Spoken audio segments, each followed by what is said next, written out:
스데반에 이로 progress, 일어난 혼란이라고 그랬습니다. 모든 초대교회 교인들이 맞닥뜨린 상황이 바로 그 상황입니다. 핍박과 또 죽음, 이것이 초대교회가 받을 수밖에 없는 그런 상황이었습니다. 만약에 이런 환경을 놓고서 우리가 하나님의 절대 주권이 뭔지를 알게 된다. 그러면은 모든 문제가 다 해결되게 돼 있죠. 하나님께서는 왜 나에게 이런 문제를 주셨는가? 하나님께서는 왜 나에게 이런 환경을 주셨는가? 나에게는 좀 더 많은 것을 하나님이 주신다면 내가 좀 더 많은 것으로 하나님께 영광 돌릴 수 있는데 왜 나에게는 이 상황밖에 오지 않는가? 하나님의 절대 주권을 모르는 거죠.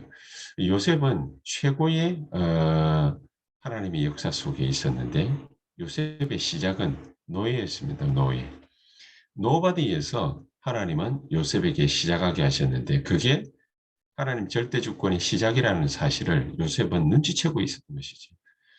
그러니까 하나님의 절대 계획이 뭔지를 정확하게 알았던 것입니다. 그런 요셉에게 하나님은 절대 언약을 주셨는데 애굽 보고만 형들은 전혀 상상할 수 없는 심지어 아버지조차도 창세기 37장 11절에 그 마음에는 두었는데 도대체 이게 뭔지 정확하게 깨달았다라는 표현이 없습니다.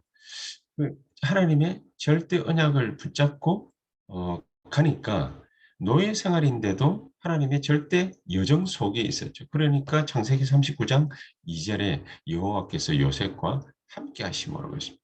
그가 형통한 자가 되었느냐 안 되었느냐 그거는 별로 중요하지 않습니다.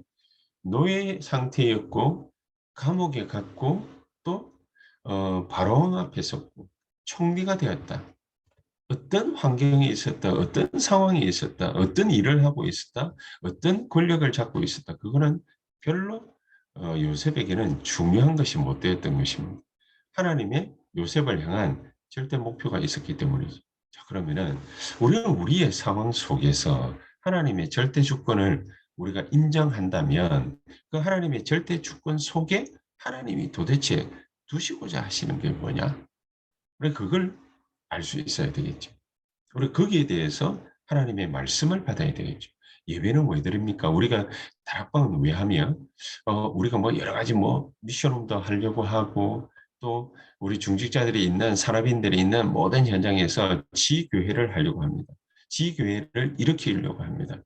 그럼 내 수준에서 가만히 생각하면은, 과연 이런 환경 속에서 할 수 있겠냐? 좀 더 편안하고 좋은 환경 속에서 한다면 내가 절대적으로 하나님의 역사 속에 들어갈 수 있겠는데 내가 이런 환경 속에서 할 수 있겠냐? 그렇게 생각할 수 있습니다. 아닙니다. Nobody. 하나님은 사막에서 시작하라. 광야에서 시작하라. 노예 가운데에서 시작하라. 그렇게 하나님은 절대 주권 속에 하나님은 무엇을 두셨기 때문에 그렇습니까? 구원과 우리가 지금 언약으로 딱 붙잡고 있는 70인 제자. 이것을 하나님의 절대 주권 속에 두고 계시다. 그 절대 주권이 뭡니까? 지금입니다. 오늘입니다. 나입니다. 이런 나의 모습입니다. 망해가지고 있는데 그렇습니까? 그렇습니다. 바벨론 포로 가운데 끌려가 있는 그 바벨론 포로의 렘넌트들 때문에 하나님은 4대를 걸쳐서 느부갓네살 임금을 시작으로 기점으로 그 다리오 왕까지 4대에 걸쳐서 하나님은 다니엘이라는 한 명의 렘넌트를 통해서 하나님의 절대 주권 속에 있는 것을 나타내십니다. 하나님의 큰 영광을 누가 먼저 봤습니까? 느부갓네살 임금이 먼저 봤습니다. 벨사살이라는 임금이 먼저 봤습니다. 다리오라는 임금까지 그 하나님의 절대 주권을 받고 인정을 했던 것입니다. 마지막에는 70년이 지난 다음에는 아하수에로 왕이라는 사람이 에스더 왕비를 통해서 보게 된 것이 바로 이 하나님의 절대 주권이죠. 나중에는 스룹바벨을 통해서 성전 회복 운동이 시작되게 할 수 있었던 가장 큰 원동력이 바로 이런 절대 주권을 하나님이 행사하시는 것을, 그것을 그 거대한 나라 바벨론이 보고 또 메데 파사가 보았던 것입니다. 이 절대 주권 속에 하나님의 영원한 구원이 들어있고 70인 제자, 이게 들어있는 것이죠. 그러니까 하나님의 계획 속에 분명히 제자들이 들어있다. 우리가 일하고 있는 그 현장에, 우리 주변에 하나님은 분명하게 제자를 예비하고 계시다. 그래서 우리에게 언약을 주시는 것이죠. 이 언약을 우리는 반드시 그 지역 안에, 그 지역 속에 우리는 전달을 해야만 되는 것입니다. 하나님이 그렇게 제자를 예비하시고 그 제자를 통해서 하나님의 언약을 반드시 그 지역에 이루게 하시는 것이죠. 그러니까 우리의 그 모든 걸음이 그냥 여기에서 그치지 않고 70종족에게로 반드시 전달이 되어지게 되어 있습니다. 우리의 목표는 거기서 끝나지 않습니다. 하나님의 절대 목표는 거기서 끝나지 않고 237까지 분명히 가게 하시는 것입니다. 자, 이런 하나님의 절대 주권, 절대 계획, 절대 언약, 절대 여정, 절대 목표 속에 우리가 있는 것을 분명하게 알고 있다면, 그렇다면 우리는 바울과 같은 일들을 틀림없이 할 수 있을 것입니다. 우리가 어디에 있느냐? 그건 별로 중요하지 않죠. 내가 지금 일하고 있는 그 일터, 그 지역, 내가 살고 있는 그 지역, 이게 확실하게 분명히 하나님이 나에게 주시는 것이기 때문에 이게 정해졌다면은 우리는 바울과 같이 빠른 시간 내에 그 지역 안에서 제자들부터 찾아내는 그 일을 위해서 순회하는 여리고 작전 하듯이 빨리 도는, 그게 필요하지. 그리고 유 목사님 간증을 갖다가 메시지 때 한 번씩 듣다 보면은 그 국제시장에 일하고 계셨던 그 옷장사 하셨던 그분 같은 경우에도 이분이 중직자인데 얼마나 교회 일도 많고 또 거기에서 뭐 그 옷가게를 뭐 하나만 하는 것도 아니고 여러 개를 계속해서 동시에 하게 되는데, 이분이 어, 평생을 그 옷가게를 갖다가 하면서 했던 일이 바로 요거지. 계속해서 점심 때면은 그 싸운 도시락 그 먹고 그 1시간이라는 그 시간을 그 계속 그 시장을 갖다가 돌았다고 하지 않습니까? 계속 시장을 돌면서 뭐 이 사람 저 사람 만나면서 얘기도 하고 또 복음 전할 사람에게는 복음도 전하고 이런저런 여러 가지 일들을 갖다가 한 것을 갖다가 간증을 통해서 우리가 들어보지 않습니까? 우리는 대부분 이런 하나님의 우리에게 허락하신 이 환경들, 이 절대 주권 속에 있는 하나님의 계획, 언약, 여정, 목표, 이런 것을 우리가 잘 생각하지 못하고 그냥 지나가는 경우가 너무너무 많이 있습니다. 바울은 이거를 딱 눈치채고 빠른 시간 내에 1차, 2차, 3차 이 아시아와 유럽을 빠르게 순회를 합니다. 그리고 순회를 하고 난 뒤에 그 갔던 지역에 일어난 제자들을 위해서 서신을 계속해서 보내죠. 자, 이런 일들이 되어지고 난 뒤에 하나님은 가장 중요한 일들을 하셨는데, 이거를 위해서 우리는 이게 얼마만큼 중요한지 알기 때문에 모든 것을 또 양보할 수도 있고 수용할 수도 있고 초월할 수도 있지. 그래서 우리도 빠른 시간 내에 우리의 지역을 결정을 하고 이미 내가 어디에 있는지 알고 있는 사람이 거의 대부분 아닙니까? 오늘 70인의 준비인데 내가 이 지역에 하나님의 절대 계획을 반드시 이루겠다. 그 마음으로 우리가 오늘도 이 하나님의 말씀 붙잡고 함께 기도하면서 뭐를 빨리 순회하면서 찾아내느냐. 제자, 예수님께서 하나님께서 예비하셨다라고 말씀하시는 그 제자, 그 제자를 빠른 시간 내에 찾아내는 것입니다. 이것을 위해서 이게 절대적인 거기 때문에 모든 것을 초월하기도 하고 수용하기도 하고 양보하기도 하는 뭐 그런 일들을 할 수 있습니다. 자, 그렇다면 우리는 어떻게 이 본문을 가지고서 말씀을 생각해 볼 수 있겠습니까? 우리의 과거 분명히 있습니다. 우리의 과거. 우리의 과거가 이스라엘로 빗대어 보자면은 이스라엘의 역사 자체가 노예고 포로고 속국입니다. 이스라엘의 역사 자체가 노예고 포로고 속국인데 이거를 어떻게 볼 것입니까? 이게 재앙으로 볼 것이냐? 그렇지 않으면은 하나님이 말씀하시는 대로 237을 찾아가는 길로 볼 것이냐? 두 개 중에 하나겠죠. 노예고 포로고 속국이냐? 다시 말하면은 재앙이냐? 그렇지 않으면은 237을 찾는 길이 될 것이냐? 과거의 이스라엘은 재앙으로 봤죠. 그러니까 끊임없이 노예되고 포로되고 속국되고 마지막에는 전 세계로 렘넌트들이 흩어져서 유아들이 흩어져서 몰살당하는 그런 위기까지도 당하는 그런 일들이 발생했습니다.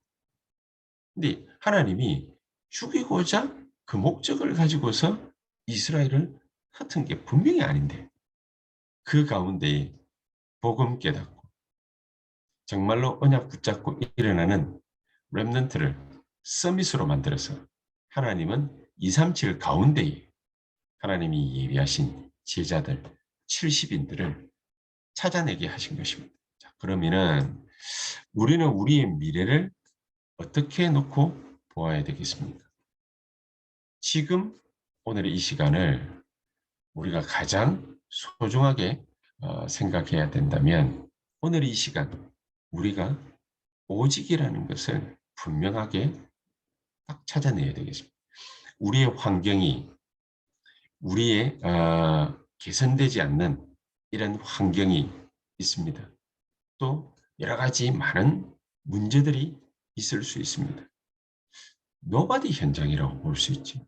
거기에서 하나님의 절대 언약을, 하나님의 절대 계획을, 하나님의 절대 언약을 그것을 분명하게 찾아내는 것입니다. 어떻게 말이죠? 오직입니다. 오직. 138의 언약을 가지고서 오직을 찾아내는 것입니다. 저는 그게 이제는 별로 어렵지 않구나 이런 생각이 드는 것이 많은 사람들이 하고 있는 거 그거 반대 거 생각하면 반대 거를 하면 됩니다.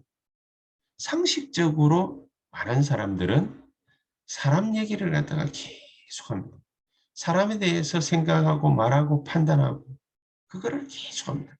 나는 그거 안 하고 기도하면 됩니다. 그것도 그냥 기도하는 것이 아니라 기도 24 하는 것입니다. 자기가 하고 있는 일이 있습니다. 그러면은 자기가 하고 있는 이 일을 정말로 하나님께 최고로 영광을 돌리고자 한다면은 뭘 하면 되겠습니까? 오직을 찾아내는 것입니다. 자기 일을 가지고서 자기 일을 제일 잘하는 게 오직이다. 물론 그렇게 볼 수 있습니다. 그러면 그 속에서 가장 안 좋은 거를 갖다가 찾아내는 겁니다. 가장 안 좋은 거를 찾아내면은 그거를 진짜로 보면은 반대께 보이지. 가장 안 좋은 거에 반대께 딱 보입니다. 가장 안 좋은. 많은 사람들이 모이면은 많은 말들이 있습니다. 많은 판단들이 있습니다. 그거 안 하고 사람 살리면 되는 것이. 그치? 그러면은 나는 이래저래 사람들이 이런 거 하기 힘들다, 저런 거 하기 힘들다, 그런 무능함을 스스로 깨닫지 않습니까? 나는 정말로 하나님 주시는 오직 성령, 이 하나님 주시는 힘을 얻어서 이 산업을 살리고 사업체를 살리고 이 주변의 사람들을 나는 반드시 살릴 거다. 이거 24는 하나님의 능력 24는 그리고 전도 24는 이 목사님이 그랬지 않습니까? 교회는 가니까 무능하고 가난하고 뭐 병들고 이러니까 아무것도 못해. 아무것도. 돈이 없어서도 못하고 사람이 무능해서도 못하고 아무것도 못하고 있어요. 그래서 자기는 거기에서 하나님 나는 세계복음화 할 만큼 하나님 나에게 경제력 주십시오. 재력 24, 경제력 24 계속해서 그거 가지고 편집, 설계, 디자인하는 거예요. 별로 어렵지 않습니다. 오직 찾아내는 것입니다. 오직은 지금의 가장 안 좋은 걸 쳐다보면은 가장 하나님이 예비하신 것, 그게 정확하게 보이는 것이죠. 138. 하나님은 모든 문제 딱 해결하시고 하나님 나라 스탠바이 딱 하고 있습니다. 그 일이 이루어지도록 내가 24 할 거 정확하게 딱 찾아내기만 하면 돼요. 그리고 그거 가지고 기도하면서 기다리면 되는 거죠. 그러면은 그 현장에 반드시 내 능력이 아닌 나의 스펙이 아닌 나의 지혜가 아닌 하나님의 능력, 하나님의 지혜, 하나님의 배경 이게 하나님 나라가 임하면서 성령의 충만한 역사가 벌어지게 돼 있거든. 그러니까 이것만 차지하면 되기 때문에 이런저런 여러 가지 뭐 사람의 말들 신경 써야 될 그런 문제들 그런 거 있죠. 막 나에게 뭔가 막 좁혀오면은 뭐 양보하고 수용하고 초월하고 다 그렇게 하면 됩니다. 그렇지? 성삼위 하나님께서 나에게 역사하시는데 뭐가 부족한 게 있겠습니까? 보좌의 축복과 능력으로 하나님이 나와 함께 하시는데 뭐가 부족한 게 있겠습니까? 하나님이 이런 나를 통해서 삼시대를 살리라는 거거든요. 자, 그래서 이런 내가 위기를 탁 만나면 재앙으로 안 보이고 뭐로 보입니까? 기회로 보이죠. 기회. 사도행전 1장 14절에 핍박과 죽음 앞에 초대교회는 놓여져 있었습니다. 그런데 이 사람들이 시간이 별로 많이 흐른 것도 아니지만은 어떤 사람은 그것을 보고서 그 핍박과 죽음이 재앙이라고 생각했는데 초대교회는 그거를 120명의 이 초대교회 성도들은 그거를 핍박이나 재앙이나 죽음이라고 생각하지 않고 이거를 정말로 로마 복음화에 세계 복음화에 예수님께서 말씀하신 모든 족속으로 제자 삼으라는 그 기회로 삼은 것이다. 그래서 어디까지 갔습니까? 사도행전 11장 오늘 읽은 본문대로 19절까지 거기까지 간 것입니다. 안디옥까지 가서 거기에서 그 핍박과 죽음 앞에서 교회를 세우고 교회를 든든히 하고 그리고 세계 선교하러 나간 것이죠. 이런 가장 귀중한 역사가 저와 여러분들에게 오늘 이 시간 넘치는 역사 있게 되기를 주 예수 이름으로 축복합니다. 그래서 오늘 이 시간 약속의 말씀 붙잡고 우리 다 같이 한번 기도하는 시간 갖도록 하겠습니다. 성령께서 지금 우리에게 충만히 역사하시는 가장 복된 역사 있게 해 주시옵소서. 하나님 나에게 정말로 하나님이 예비하신 그 오직 이것을 찾아낼 수 있도록 주님이 성령으로 충만히 역사해 주시옵소서. 우리가 다른 게 많이 각인 뿌리 체질되어 있기 때문에 이게 방해를 할 것입니다. 방해를 할 것이지만 하나님 이 모든 것들을 전부 역전시킬 수 있는 성령의 충만한 역사, 말씀의 충만한 역사, 기도 충만한 역사 나에게 허락해 주시옵소서. 나는 절대로 이런 흑암 배경 가운데에 나는 낮아빠지지 않을 거다. 나는 반드시 하나님의 언약 붙잡고 승리할 것이고 237 나라 나는 살리는 주역이 될 것이다. 주여 오늘 나에게 이런 역사와 축복으로 역사해 주시옵소서. 우리 다 같이 한 1, 2분 동안 간절히 기도하신 다음 우리 또 교회를 위해서 우리 가정을 위해서 우리 지역 지교회 운동에 내가 주역으로 쓰임받게 해달라고 또 그렇게 기도하시면서 지교회 위에서 놓고 간절히 기도하신 다음 우리 또 자유롭게 퇴장하시면 되겠습니다. 기도하십시다. 전능하신 하나님 감사합니다.